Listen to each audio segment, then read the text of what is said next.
Hi guys, welcome back to my channel. Thank you so much for being here, and I really do appreciate your time. So, I'm going to be on here very quickly talking about this whole situation with Lori Harvey and Michael B. Jordan breaking up. There's been quite a few conversations going on social media about their breakup, and I just wanted to come on here and give my opinion on the matter. I am deep conditioning, so just ignore that.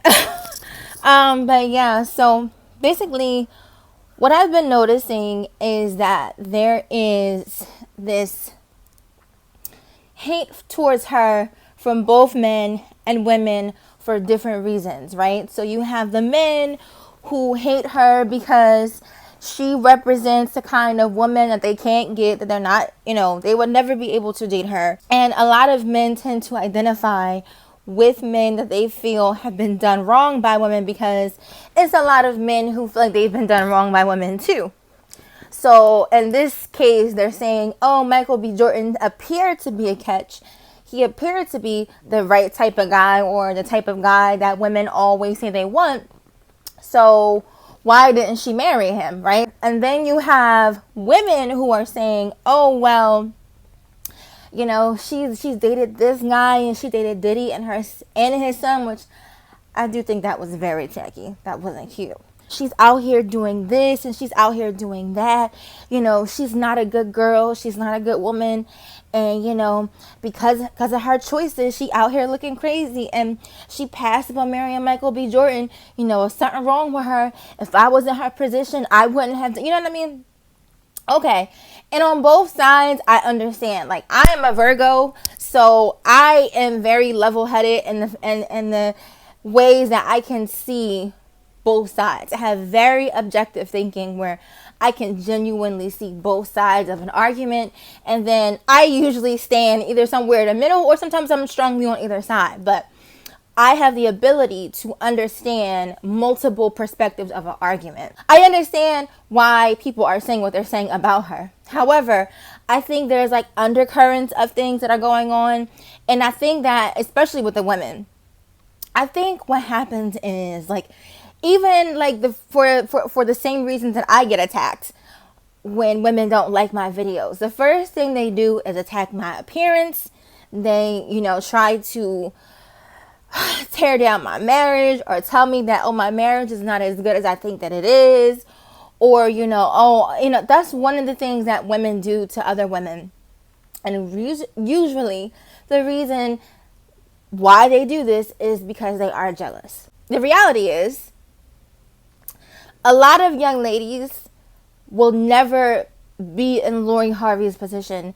And what I mean is, they'll never have access, like a plethora of access, to multiple financially successful, powerful men, regardless of their race. There are a lot of women and men, but I'm talking about women right now. Well, I'll just say people. There are a lot of people in general who date who they have access to, not who they want to date, who they have access to.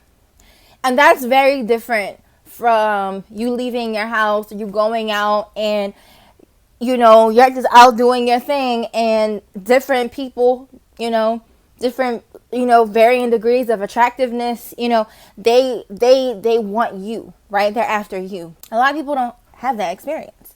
And so when they see someone who does have that experience, and they don't appear to be grateful, or they appear to be not not appreciative of having that privilege, like, when people talk about pretty privilege, that is upsetting for people who don't have access to that. That is upsetting for them. They don't know how to see that or engage in, what's going on in the discussions on social media without attaching themselves to it and looking at themselves first, and then looking at that individual. A lot of times people don't know how to do that, right? And what I think here is, and I'll say the same for those people who are pedestalizing Lori and saying, Lori is my goal and all this stuff. And I think a lot of that has that mixed girl sort of like worship that a lot of black women also secretly deal with. Like a lot of, like, I know a lot of us are, arriving and coming to a point where we understand that being mixed is not like a big deal. Like, it's not the early 2000s anymore, right? But I do feel like there's still a lot of black women who covet the position or the privilege they believe mixed women have, and they idolize it. Like, secretly in their heart, it's not cool or cute to openly talk about it no more. But I think a lot of black women still idolize mixed women and what they feel mixed women can and can't do, and they believe that they as black women don't have access to this, right? Okay.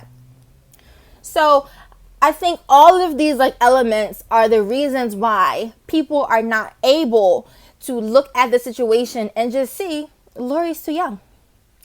She, allegedly, if Michael B. Jordan did want to get married and he was ready to settle down, I think he's like in his 30s, like early 30s.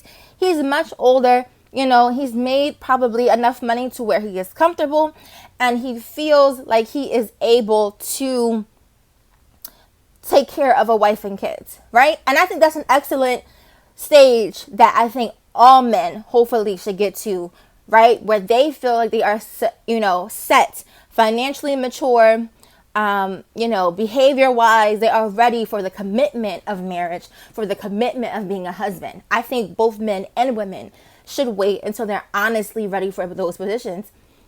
Because a lot of time people get married and they're not ready. They got married, but they're not ready to be married, right? So I think Lori was just not ready to be married. Now, I got married young. I got married at 24. I got married on my birthday. My husband and I got married on my birthday. And I was ready for the commitment because marriage is always something that I wanted, right? Even when I was a teenager, I knew like I didn't want to be out here dating. I didn't want to be out here juggling multiple guys and trying to stop multiple guys from trying to have sex with me, because I never really enjoyed that. Like when you are highly desirable, like dating is a shit show. I'm just gonna be very honest with you. It's time consuming. It's exhausting. People are constantly trying to lie and perpetrate to trap you. You have men who are so fixated on your beauty that they don't care about any other aspects of who you are. So I did not enjoy that, right? I also had a very active lifestyle and I was modeling. So I had like a very full life by the time I was like 22. So by the time I met my husband, and mind you, this wasn't the first time I was proposed to. I was proposed to when I was younger by someone else. And I didn't want to marry him. I thought that would be a disaster. And so by the time I met my husband, where I was in life, how I felt, we were both ready to be married. And that's what we did. Right? We're still together. Thank God. Thank God. Right? But I don't suggest that all young women get married young. It's not going to work for every young lady.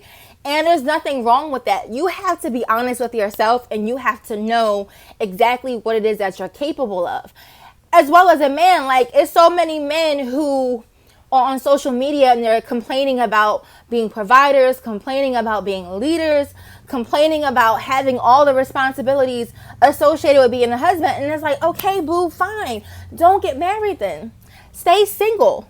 That way, you don't have to worry about providing. That way, you know what I'm saying? So I feel like it's the same thing with women. Like, women don't have to get married. And for a lot of young ladies, that's not a goal anymore. Like, it's just not. Like, for a lot of young ladies, being married is not like the peak or their top priority. They have other things that they are much more interested in. And there's some women who that's genuinely how they feel. And when they get older and, they don't have no man around, don't have no kids around, they're going to be fine with it. Because that was genuinely never a part of their value system. And then there's some women who are lying to themselves and that is a part of their value system. But because of social media and, feminism, all of the bullshit, they are downplaying what their actual desire is. But see, I knew very early on my desire was to get married.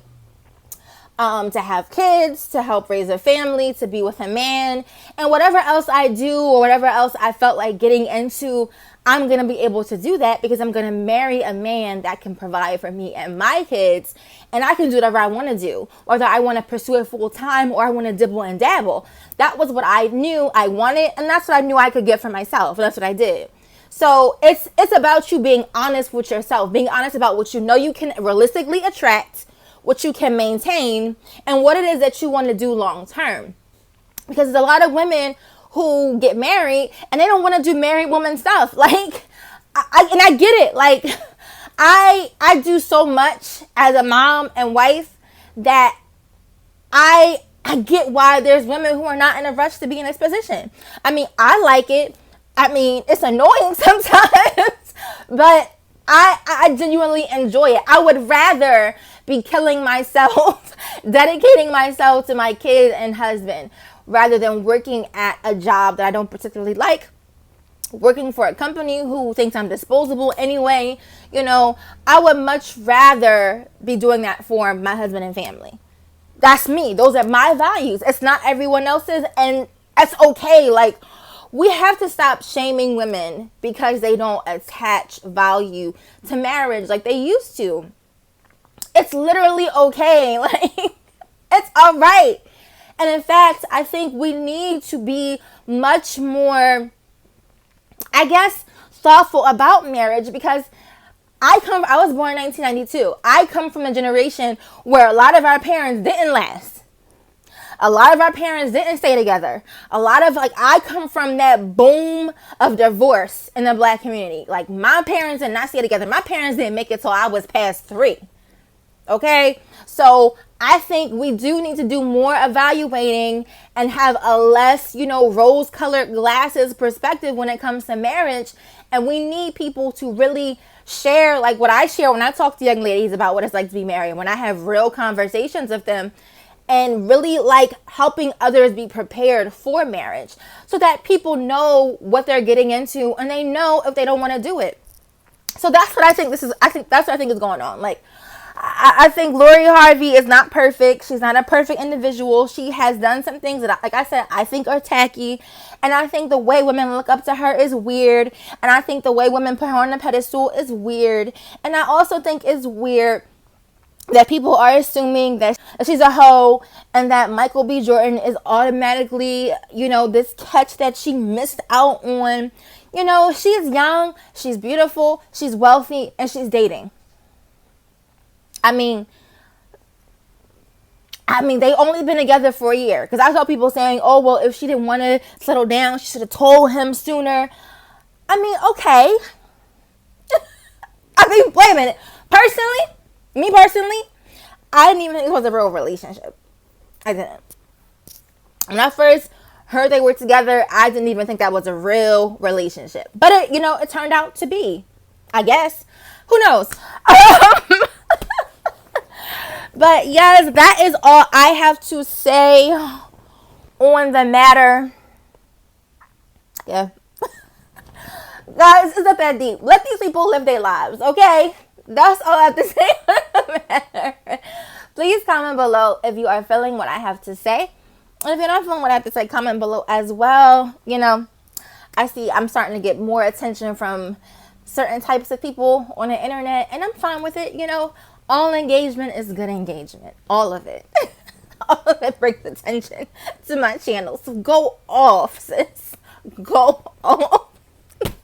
Please make sure you are subscribed to my channel so you don't miss out on any of my commentary. But yeah, that's all I have to say. Take care. Bye.